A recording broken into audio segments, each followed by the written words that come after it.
It's Christmas Day, 1914. The trenches are a living hell of mud, rats, and rot.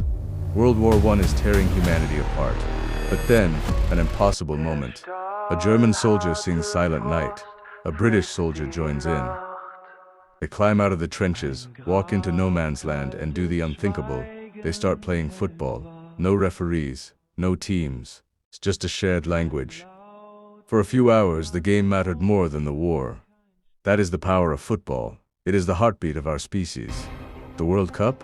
It's the ultimate event in human history. 5 billion people watching, eyes locked on the pitch. But behind the beautiful game sits a monster. In football. Officially.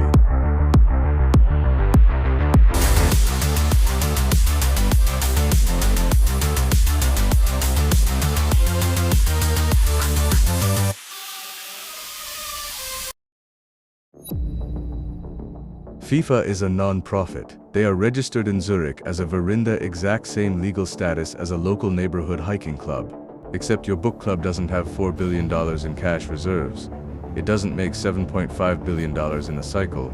And its president, Gianni Infantino, doesn't pocket $6 million a year, tax-free. FIFA has 211 member countries. That's more than the UN's 193. And here is the genius of their corruption. Every single one of them gets a vote. Montserrat, with a population of 4,000, has the exact same voting power as Brazil.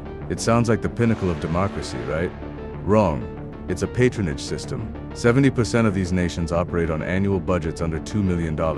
And for many, half that money comes directly from F's forward program. FIFA dangles $2.4 billion in front of them every cycle. The more money Infantino gives, the more likely they are to keep him in power. In 2023, he ran unopposed. Not a single challenger. He's set to rule until at least 2031. 15 years of total, absolute control. When a country hosts the World Cup, they sign the most one-sided, draconian contract in existence. FIFA demands full tax exemption for a decade. They demand unrestricted movement of currency. They demand the right to force countries to change their own laws. Remember fan violence that had literally claimed lives. But Budweiser, a multi-million-dollar FIFA sponsor, wanted to sell beer. So what did the Brazilian government do? They passed the Budweiser law. They folded. They prioritized FIFA's profits over their own public safety. South Africa created tax-free bubbles. Qatar gave blanket exemptions. The host country builds the stadiums. They pay for the security. They pay for the infrastructure.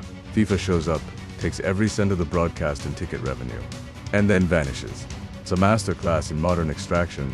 For decades, we knew it was rotten, but we couldn't prove it. Enter the most bizarre informant in history, Chuck Blazer.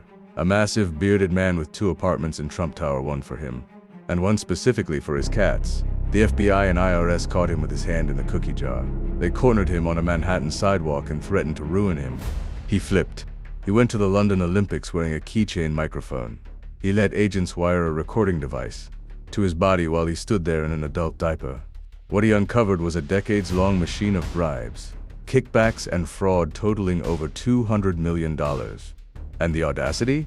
FIFA actually asked the US government for victim status. They tried to claim they were the ones being robbed. Gianni Infantino promised to clean the house. Instead, he systematically dismantled every single guardrail. He fired the Independent Audit Committee. He dissolved the Human Rights Advisory Board. He didn't fix the corruption.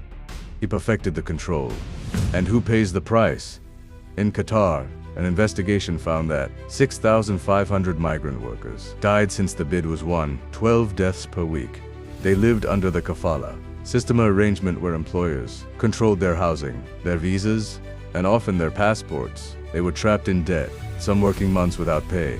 FIFA was asked to create a $440 million compensation fund. They said no. In Brazil, they spent $11 billion. Rio's mayor estimated 40% of that was pure theft. Today, those stadiums are the most profitable tournament ever. Tickets for the final are selling for over $10,000. We love the beautiful game. We love our culture. It is not an industry that was captured by greed. It is the greed. It's time to stop calling it sports. It's time to call it what it is: big football.